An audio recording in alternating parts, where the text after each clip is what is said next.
Hey YouTube, it's me Crystal aka Christopher Star here with another tutorial. Now this tutorial is a remake of the Dark Circus Clown.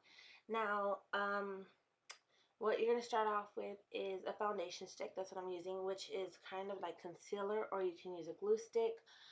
This is just to protect my eyebrows from the latex or anything else that's going to touch it. So you're going to go ahead and apply some onto your eyebrows and then put a really thin layer of latex on top. After that, you're going to dry it. After you dry it, then you're going to go and continue with the next step.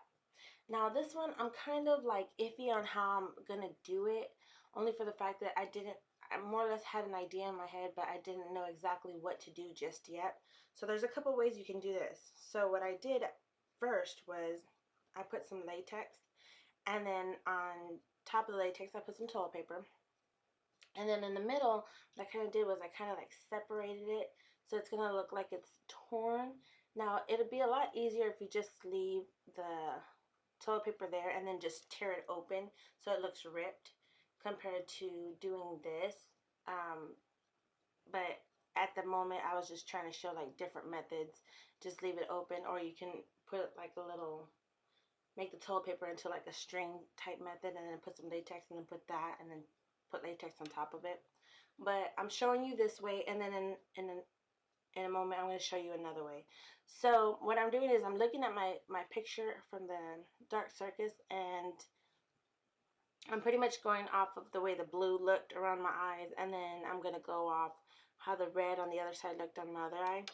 So that's what I'm doing right now, is I'm just shaping everything in the manner of the way, I guess, I colored my eye. So instead of it being all pretty and, you know, even though it was supposed to be scary, but it was still nice and neat and like perfectly placed, now everywhere the blue was at, it's going to be like if somebody just scalpeled it and took the chunks off. So that's kind of what we're going for. And yeah. So when you're working next to your eye, make sure that you're very, very careful. That's kind of why in a minute I'm going to switch from using a sponge to using a brush. A brush is so much more easier to use, and it goes exactly where you want it. The only thing about using a brush is that you got to work a little bit faster. Reason for that is because you don't put so much product on the brush, and when you're applying it to the skin, you're kind of just making it really kind of like a thin layer, so the latex is going to dry faster. So, and on top of that, make sure it's a brush that you're not going to use. You can go to like the 99-cent store or like a Family Dollar or something and buy like a whole bunch of brushes for 99 cents or $2.99 or something like that.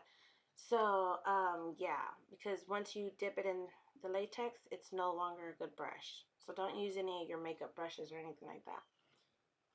So after you've done everything and you applied it the way you want, then you want to go ahead and put some latex on top and seal everything in. Now see how I'm using the brush, and see how like it goes onto like a little thin piece. So I kind of worked in little pieces at a time so that it didn't dry fast enough. It dried pretty fast. That's why I only worked in little pieces. I'm sorry if I keep on messing up. I've already done this recording like 1,000 times, but yeah. So anyways, I'm pretty much looking at the picture and seeing how it kind of like was like splatted on. So I'm kind of trying to make it similar to that. So what I did is put latex, put the toilet paper, and then put latex right on top of it again. And I did kind of a point, and then I'm doing like fire kind of motion all the way around. If you feel that you need a little thicker, then you go ahead and just add more toilet paper to it. If for any reason you need to add more or take it off, or just do it the way you like, you could do it like my picture, or you can just, you're like, I want a little bit more, then go ahead and add that. If you want a little less, then go ahead and take it away. It really doesn't matter. It's kind of up to you. It's kind of your creativity after. I'm just showing you a way you can do something. So yeah. So when y'all see the toilet paper, y'all don't see that once you put the latex and you put the toilet paper right on top, because it's one ply, it soaks it up. When it soaks it up, then you can see exactly where you placed it, and therefore you can put another ply of latex on top, and it'll rip off the rest of it that's not wet. Now, that was one method you could do it, like rip like when I first started the video, or apply it the way I applied the rest of it. So since I liked the way the rest of it was coming out, I just did back to the other eye and placed it like that. Now I'm doing the smile right now, and I just applied a thin layer of latex, put the toilet paper on top, let it soak, and then I was able to see where it was at. Put a latex on top of that, and then ripped it off. Do it on the other side. That's pretty much it. Now make sure everything is completely dry before you move on to the next step. Now what I did here is I grabbed some latex and I grabbed some white face paint and I mixed them together. The reason why I did that is so that I can have some white liquid latex. Why did I do that? Because I'm going to paint my face white, and face paint does not stay on liquid latex the same way as it does your skin.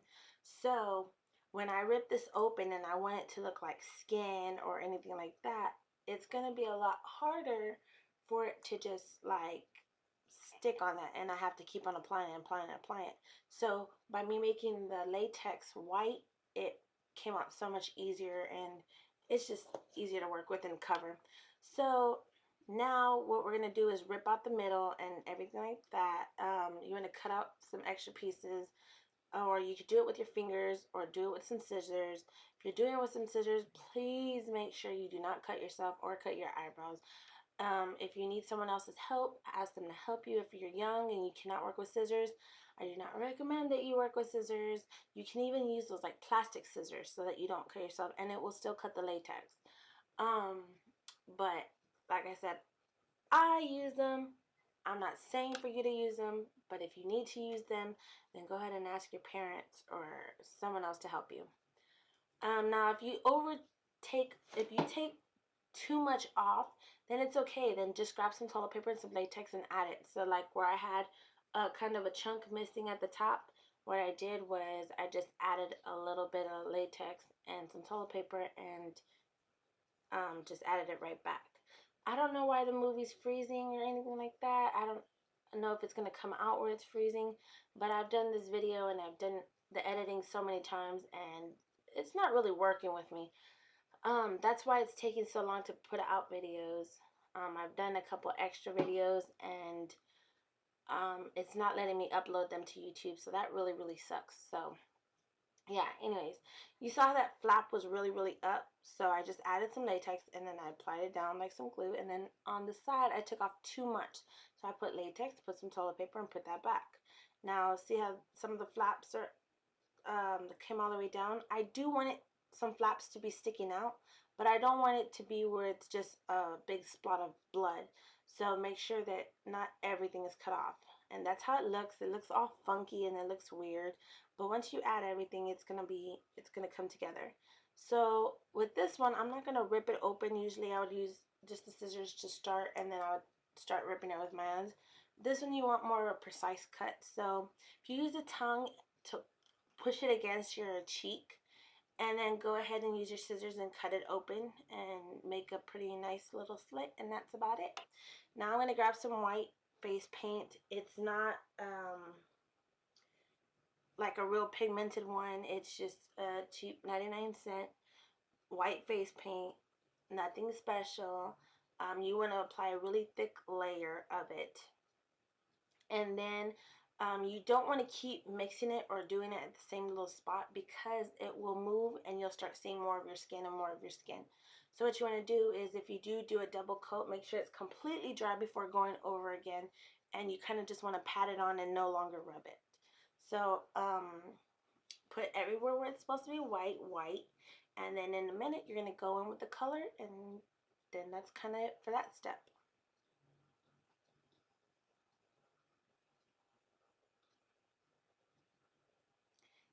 Now you want to get some white powder or translucent powder, and you want to stipple it on your face, so you're just pressing it in to set the cream makeup.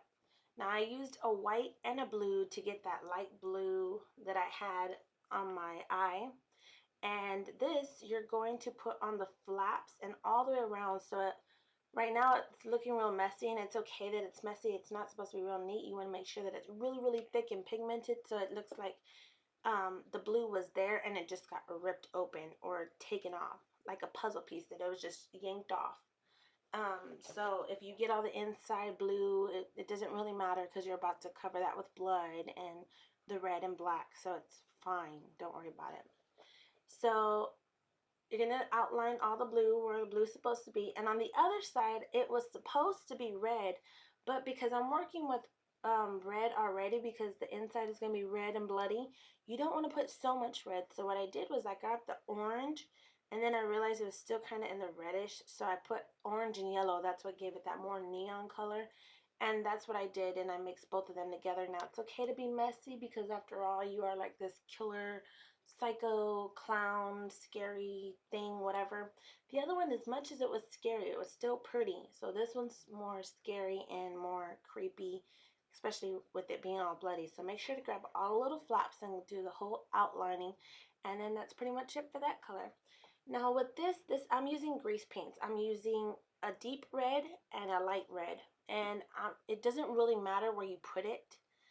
You're just going to put all the way inside. Now, if you want to be more precise, you want to put the light red in the middle of everything at the highest points of your face, and then the darker red on the outskirts.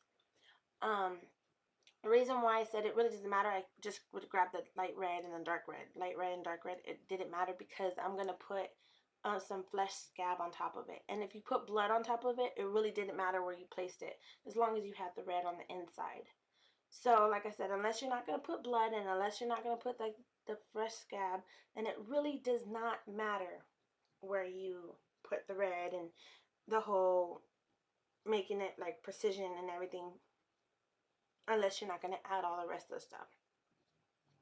So you see how it's a dark red right there, and then I turn around and I put a bright red. It does not matter. It doesn't matter, really. So yeah, that's pretty much it for that. You're just going to paint that in. Then after that, you do not need to use grease paint. You can use a lipstick, or you can use an eyeshadow, or you can use pretty much whatever you have that's going to be red. Now, I did go in with the black, and it's giving it some depth. Now, I'm going to show you in a minute, like when I'm completely done with it, how it looks with just face paint. But it's totally up to you if you want to add anything else. But like I said, if you do, it really didn't make a difference. But with the black, you want to do an outline of it, and then as soon as you outline all of it and put everything on the outskirt, you want to just kind of blend it inwards, so it just gives it that depth. It makes the edges look deeper, more cut. Now you can't see it so much on the camera, but all these flaps are sticking up, and it looks just torn out, like a puzzle piece, like somebody just took it off my face. And it never looks the same on camera that it does in person. In person, it's more creepier. The blood looks more scarier, more red, and I don't know. It's just, if only you could see it. I mean, next year I'm gonna try to get a way better camera. I said that the year before, but I did buy a camera. It's just, it did not come out the way I wanted it to come out. So yeah, just gotta work with me, okay? Anyways, you're gonna grab the black. Do that. Just outline it. And after that's done on the mouthpiece, you're going to just grab a red or the maroon color, and you're just going to outline the lines. And I did not do any part of my top lip, and I only did half of my bottom lip because you just want it to look creepy-ish, and if I fill in the whole bottom, then it's too much.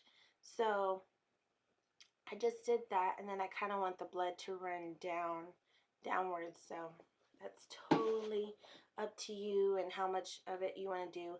I didn't really add no black. It's just the maroon and the red. So after this, I got some fresh scab. Hold on, let's see. Flesh scab. And mine is old. It's not as thick as this. And when you go buy a original one and you're working with it, it is thick, and when you're trying to put it on top of face paint, it's hard to work with. That's why I have two little things to like separate it. So either you're working with a new one or old one, it really doesn't matter. It's still going to be a little hard. So you want to make sure that your hands are wet or have a little bit of oil on it so it doesn't stick to it, and then maneuver and put it everywhere. So it looks more fleshy. It looks more, it looks like it stays more bloodier there, and it stays looking all juicy and stuff. So yeah, it's up to you if you want to add that. If you don't want to add that, that's totally fine. So after this, make sure you clean your hands, put on your wig, put on your contacts, and then put your blood on. Now I'm just using a cheap vampire blood. This one I really won't use. I wouldn't use on Halloween. I'll use more of a gel blood so it stays and it looks bloody and it stays like that all night. This one, when they dry, they kind of have that iridescent green and it looks kind of brownish when it dries. But while it's wet, it looks really cool. It looks neat. So you want to put it all the way down the smile, and then you want to put it on everywhere that you have your pieces ripped out. And that's it. You're pretty much done. Everything's finished. And I hope this is easy and simple for you to do. I hope y'all like the remake. So yeah, pretty much see you in the next tutorial. Love you guys. And if you have any requests, go ahead and leave it in the comments down below. Talk to you later, guys. Bye.